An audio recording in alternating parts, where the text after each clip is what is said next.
আপনাকে আমি কতবার বললাম যে আমার 5টা উপদেশ মনে রাখবেন। আমি আব্দুর রাজ্জাক বিন ইউসুফ আপনার জন্য জাতিকে 5টা উপদেশ দিয়ে গেলাম। এক, আপনার জীবনের সবচেয়ে জরুরি কাজ কোনটা? এর চেয়ে জরুরি কাজ পৃথিবীতে নেই, সেটা হলো সালাত, নামাজ। মনে রাখতে হবে আপনাকে।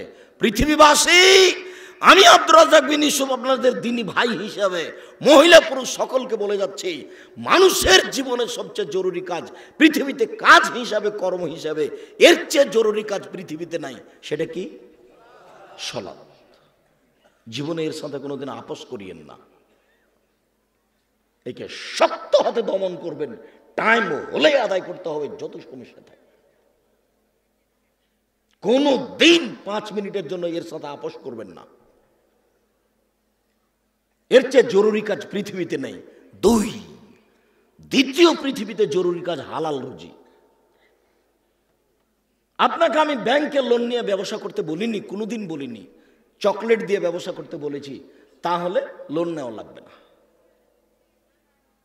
চকলেট দিয়ে যদি আমি ব্যবসা করি তো লোন নেওয়া লাগবে না। লোন এত খারাপ, লোন এত খারাপ, লোন এত খারাপ যে লোন যেন আমি না করি, এই জন্য আল্লাহর নবী দিন রাত পরিত্রাণ চাইতেন। সালাম ফিরার পূর্বে এমন কোনো দিন জীবনে একটা দিন ঘটেনি যে এই দোয়া বলেননি। দোয়ার শেষ বাক্যটা হচ্ছে আল্লাহুম্মা ইন্নী আউযু বিকা মিনাল মা'সামি ওয়াল মাগরাম। তোমার কাছে বাঁচতে চাই বড় পাপ হতে, তোমার কাছে বাঁচতে চাই ঋণ কর্য হতে, তোমার কাছে বাঁচতে চাই বড় পাপ হতে, তোমার কাছে বাঁচতে চাই ঋণ কর্য হতে, তোমার কাছে বাঁচতে চাই বড় পাপ হতে, তোমার কাছে বাঁচতে চাই ঋণ কর্য হতে। এই বাক্যটা না বলে তিনি কোনোদিন সালাম ফিরেননি। এ কথা আয়েশা রাদিয়াল্লাহু তাআলা আনহা বলেন, হাদিস বুখারী মুসলিম। আর আপনি ব্যাংকে চাকরি করেন, এটাই খারাপ। আবার আপনি 30 লাখ টাকা লোন নিয়ে বাড়ি করলেন, ছেলে মেয়ের জন্য রেখে চলে গেলেন, আর জাহান্নামের যা মরার সাথে সাথে আপনাকে কবরে গুতাইতে লাগলো। আপনি একটু কিছুই বুঝলেন না, হুঁচলার মতো দিন কাটাচ্ছেন। চাঁপানেগঞ্জের ভাষাতে যে বুদ্ধি দিয়ে কাজ করেন ওকে বলে হুঁচলা, মোটা বুদ্ধি। একটু বিবেচনা করতে হবে না? এমনি তো বোকামির পরিচয় দিয়ে ব্যাংকে চাকরি করতে গেছেন। আমি তো বলেছি এই বাংলাদেশের মাটিতে এমন কোনো ব্যাংকিং ব্যবস্থা নেই, এমন কোন ব্যাংক নাই যেখানে চাকরি যায়। দেখি কোনো মায়ের বেটা প্রমাণ করতে পারে। ব্যাংকে টাকা রাখা আর ব্যাংকে চাকরি করা দুটো এক নয়।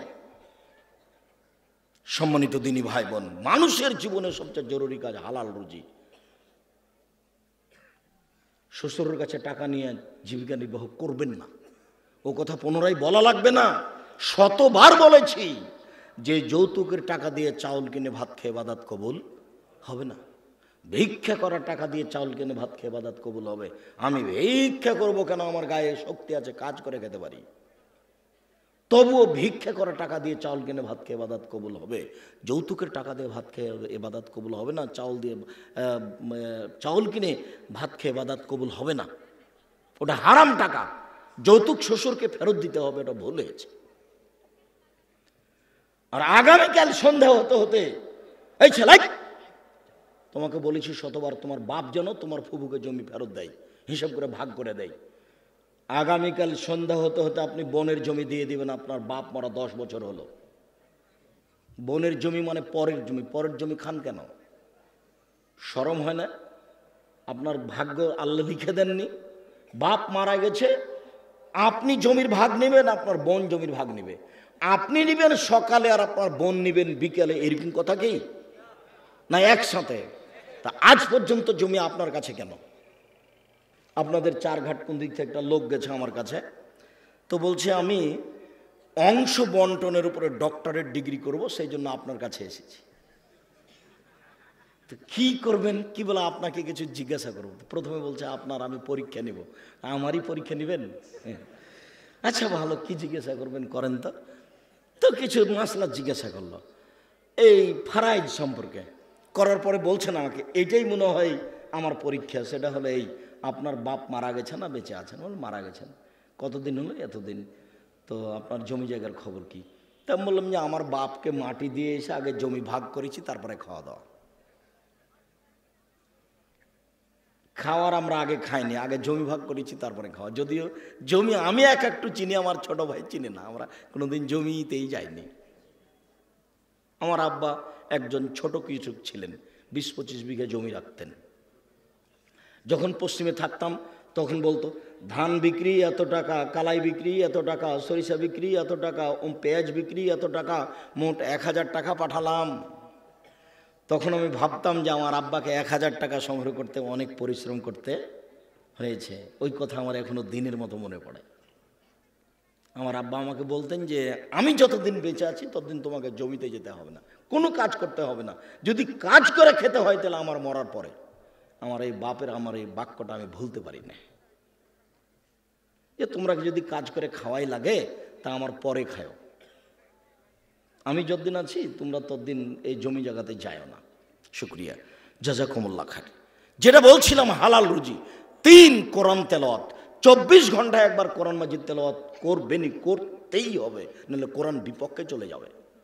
বেশি না পড়লো কি বলেছি সূরা ইখলাস 3 বার পড়েন, একবার কোরআন মাজিদ পড়ার সমান নাকি হবে। কেন পড়েননি আজকে বলেন তো যে আমি পড়েছি? বলেন, এই ছেলে তুমি লাভ দিয়ে বলো যে আমি পড়েছি, একটু হিসাব হয় না কেন? কেন পড়তে পারেন না? কেন পড়তে পারেন না? কি আছে সমস্যা যে পড়তে পারেন না? কেন পড়বেন না? সূরা ইখলাসটা আপনি 3 বার কেন পড়বেন না? নিজেকে মানুষ মনে করেন না? নিজেকে গরু ছাগল মনে করেন? বুঝেও বুঝে না ওরা চক্ষু, বুঝেও বুঝে না ওরা অন্তর আছে বুঝে না, দেখেও দেখে না ওরা চক্ষু আছে দেখে না, শোনেও শোনে না ওরা কান আছে শোনে না। উলায়েকা কাল আনাম, তারা পশু প্রাণীর মতো, তারা গরু ছাগলের মতো, তারা কুকুর শ্রীগেলের মতো, বাল হওয়া জাল বরং তার চেয়ে খারাপ। নিজেকে গরু ছাগল মনে করেন, পশু প্রাণী মনে করেন? কেন আপনি পড়েননি কোরআন মাজিদ আজকে? অন্তত সূরা ইখলাসটা কেন পড়েননি? এটা হলো 4 নম্বর।